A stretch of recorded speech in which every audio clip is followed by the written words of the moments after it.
धर्मशाला में सीएम सुखविंदर सिंह सुक्खू का बयान, कहा चुनावों को लेकर कांग्रेस तैयार, लोकसभा और विधानसभा उपचुनाव में जीत का दावा।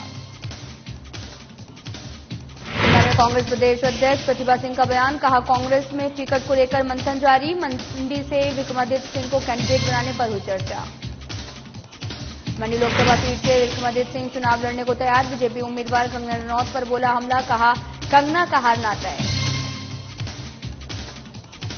मंडी में नेता प्रतिपक्ष जयराम ठाकुर ने किया मीडिया सेंटर का शुभारंभ, प्रदेश सरकार पर बोला हमला, कहा जनता की नजरों से गिर गई है सुक्खू सरकार। हमीरपुर में पूर्व विधायक राजेंद्र राणा का बयान, सीएम सुखविंदर सिंह सुक्खू पर खड़े हुए सवाल, सीएम से 5 स्टार होटल में रुकने का मांगा जवाब।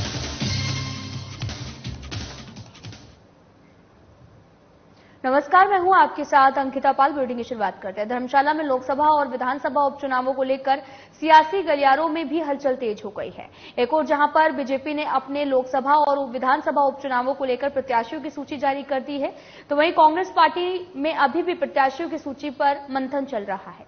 इसी कड़ी में दिल्ली में आपको बताते चले कि कांग्रेस पार्टी कार्यालय में प्रत्याशियों की सूची को लेकर मंथन किया गया। इस बैठक में भाग लेने के लिए सीएम सुखविंदर सिंह सुक्खू भी बीते दिन कांगड़ा हवाई अड्डे से दिल्ली के लिए रवाना हुए थे, लेकिन सीएम सुखविंदर सिंह सुक्खू वापस लौट आए हैं। और इस दौरान सीएम सुक्खू ने कहा कि कांग्रेस पार्टी लोकसभा और विधानसभा उपचुनावों के लिए पूरी तरह से तैयार है और निश्चित रूप से कांग्रेस चुनावों में अपनी जीत सुनिश्चित करेगी। कांग्रेस पार्टी पूरी तरह तैयार है। 15 महीने में कांग्रेस पार्टी ने जनता की सेवा की है, भ्रष्टाचार पर लगाम लगाई है। पहले आर्थिक चुनौती थी, फिर आपदा की चुनौती थी, फिर राजनीतिक चुनौती थी। इन तीनों चुनौतियों का हमने सामना किया और हिमाचल की जनता का हम धन्यवाद करना चाहते हैं कि जनता का प्यार हमारी सरकार के साथ बना है।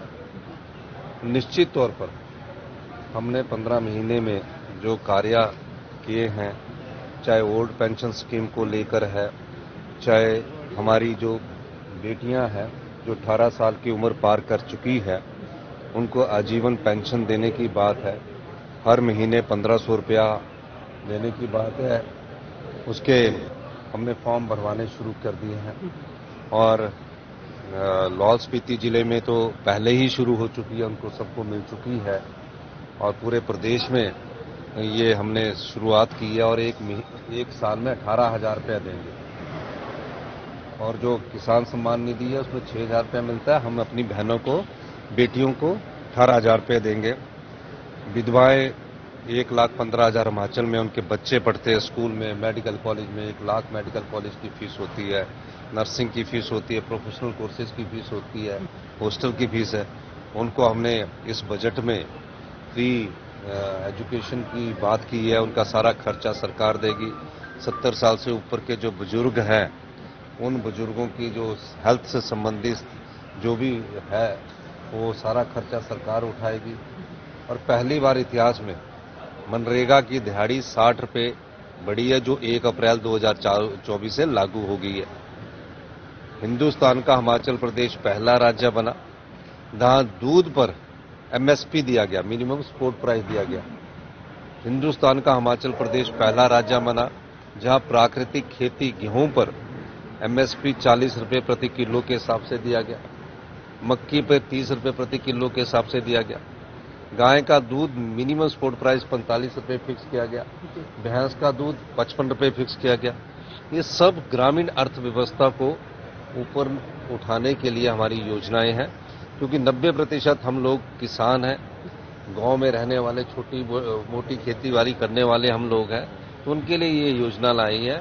और हम जनता की अदालत में बताएंगे कि हमने आपके 15 महीने में सरकार ने आपके हित के लिए कार्य किए। हिमाचल प्रदेश की 4 लोकसभा और 6 विधानसभा उपचुनाव को लेकर कांग्रेस पार्टी में टिकट पर मंथन जारी है।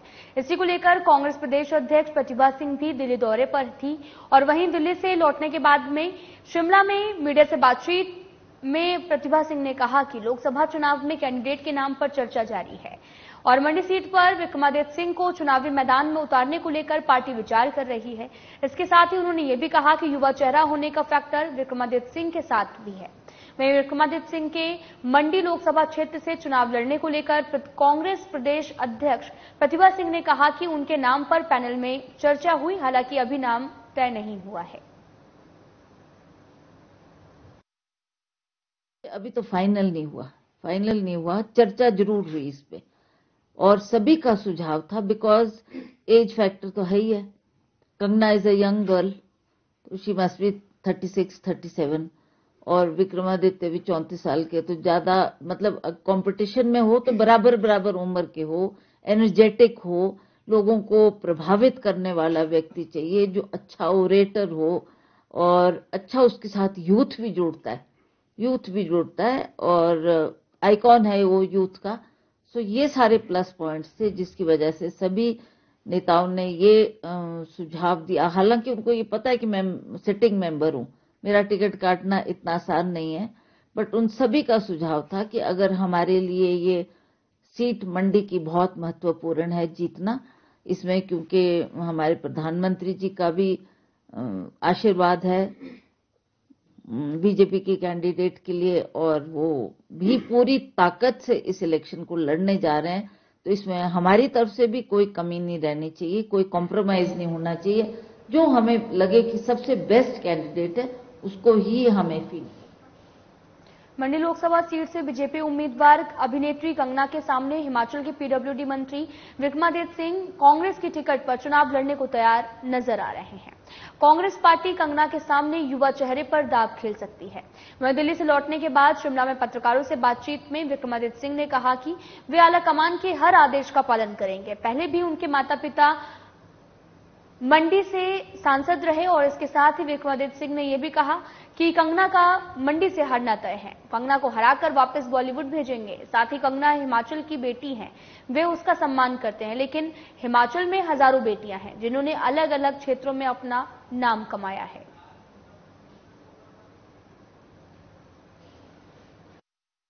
बिल्कुल दिल्ली में 2 दिवसीय दौरे पर श्रीमती प्रतिभा सिंह जी जो हमारी पार्टी की अध्यक्षा है और हमारे माननीय मुख्यमंत्री आदरणीय ठाकुर सुखविंदर सिंह सुक्खू और सभी जो हमारे पॉलिटिकल अफेयर्स कमेटी के समन्वय कमेटी के सदस्य हैं, सब दिल्ली में उपस्थित रहे और सकारात्मक चर्चा जो हमारे इंचार्ज है राजीव शुक्ला जी उनके साथ बैठकर और श्रीमती प्रियंका गांधी जी भी उस बैठक में आई थी और उन्होंने भी अपने बहुमूल्य विचार दिए कि किस तरीके से हमें संगठन को मजबूत भी करना है और आगामी जो चुनाव प्रदेश के अंदर होने हैं, 4 हमारे लोकसभा के चुनाव हैं और 6 हमारे उपचुनाव सरकार के लिए है, विधानसभा के चुनाव है, तो उन सब पे बहुत गहन किया गया, चिंतन किया गया और ये इस बात पे सहमति जताई गई है कि मजबूत प्रत्याशी हर विधानसभा हलके में भी और उसके साथ साथ आपके लोकसभा सीटों पर भी मजबूत प्रत्याशियों को उतारा जाएगा। खबर मंडी से, जहां पर पूर्व सीएम और नेता प्रतिपक्ष जयराम ठाकुर ने संसदीय क्षेत्र मीडिया सेंटर का शुभारंभ किया, जिसके बाद जयराम ठाकुर ने पत्रकार वार्ता में एक के बाद एक कांग्रेस पर ताबड़तोड़ हमले किए। उन्होंने कहा कि हिमाचल में सुक्खू सरकार न केवल बहुमत से गिर चुकी है बल्कि लोगों की नजरों से भी उतर चुकी है और ऐसे में हिमाचल में इस राजनीतिक हालात के लिए बीजेपी को दोष देना कांग्रेस नेता बंद करें और मैं स्पष्ट कर देना चाहता हूं कि इसके लिए कोई भी कसूरवार हो तो वो स्वयं सीएम सुखविंदर सिंह सुक्खू हैं। साथ ही उन्होंने ये भी कहा कि कांग्रेस के बागी विधायकों को उकसाने में प्रतिभा सिंह और विक्रमादित्य सिंह की भूमिका अहम थी, लेकिन विधायकों को उकसाने के बाद खुद दोनों ने यू टर्न ले लिया है। हिमाचल प्रदेश में कांग्रेस की सरकार से नाराजगी विधायकों ने एक बार नहीं कई बार कई जगह जिक्र किया।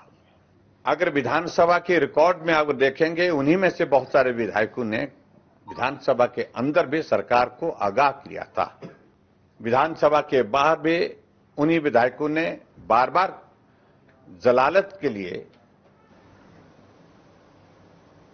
खबर हमीरपुर से है, जहां पर पूर्व विधायक राजेंद्र राणा का बयान सामने आया, जिसमें उन्होंने कहा कि सीएम सुखविंदर सिंह सुक्खू से प्रदेश की जनता ये जानना चाहती है कि वे चंडीगढ़ के अपने आधिकारिक दौरे के दौरान हिमाचल भवन में रुकने की बजाय हमेशा 5 स्टार होटल्स में क्यों रुकते थे और वहां पर क्या करते थे, साथ ही किसके साथ कौन सी डील फाइनल होती थी, कौन कौन उनसे मिलने आता था। और इसके साथ ही उन्होंने ये भी कहा कि सीएम सुखविंदर सिंह सुक्खू अपने 14 महीने के कार्यकाल के दौरान प्रदेश के युवाओं को खून के आंसू रुलाए हैं। 14 महीने में रोजगार के दरवाजे बंद कर दिए, इंटरव्यू के रिजल्ट रोक दिए और साथ ही प्रदेश के युवाओं ने हित में आवाज बुलंद की तो सीएम सुक्खू उन्हें जलील करने पर उतर आए हैं। आज प्रदेश के मुख्यमंत्री सुखविंदर सिंह सुक्खू को हमने लीगल नोटिस भेज दिया है और उसकी कॉपी जो है मीडिया को भी सर्कुलेट कर दी है, क्योंकि पीछे सुखविंदर सिंह सुक्खू जी ने कई तरह के मन घड़ंत आरोप हमारे ऊपर लगाए और कहा कि ये 15-15 करोड़ में बिक गए, ये बिकाऊ हैं, ये खरीद लिए गए, कई तरह के आरोप लगाए। हमारी जो इमेज है उसको टार्निश करने की कोशिश हुई है और इस तरीके के जो आरोप मन घड़ंत लगाए हैं उसके लिए खबर सुंदरनगर से है, जहां पर बीजेपी मुख्य प्रवक्ता और विधायक राकेश जामवाल का बयान सामने आया। उन्होंने कहा कि कांग्रेस की तरफ से एक बार फिर से हिमाचल की तर्ज पर अब पूरे देश की जनता को ठगने का प्रयास किया जा रहा है। हिमाचल की 5 गारंटियों के बाद अब केंद्र में एक और चुनावी दस्तावेज महज औपचारिकता निभाने के लिए कांग्रेस ने पेश किया है। साथ ही उन्होंने ये भी कहा कि कांग्रेस की तरफ से लाई गई एक किताब जिसमें 5 न्याय, 25 गारंटी और 300 से ज्यादा वादे के साथ 48 पन्नों की किताब को क्या कांग्रेस के प्रत्याशियों ने पढ़ा भी है या नहीं, ये सोचने वाली बात है। कांग्रेस का ये गारंटी पत्र और न्याय पत्र मात्र चुनावी दस्तावेज है। जिस प्रकार हिमाचल प्रदेश में भी 10 गारंटियां, झूठी गारंटियां देकर कांग्रेस सत्ता में आई थी, ठीक उसी प्रकार आज केंद्र की कांग्रेस की ये पार्टी भी चाहती है कि केंद्र में भी हम लोगों को, देश की जनता को ठग कर, छल कर हम सत्ता हासिल करें। मुझे लगता है कि जिस जिस राज्य में चुनाव हुए कांग्रेस ने वहां पर झूठी गारंटियां दी, झूठे वायदे किए। आज देश की जनता समझ गई है कि देश में अगर कोई गारंटी चलती है तो एकमात्र गारंटी है, वो हम मोदी जी की गारंटी। आज पूरा देश मोदी जी के साथ चलना चाहता है, मोदी जी की सरकार को चाहता है।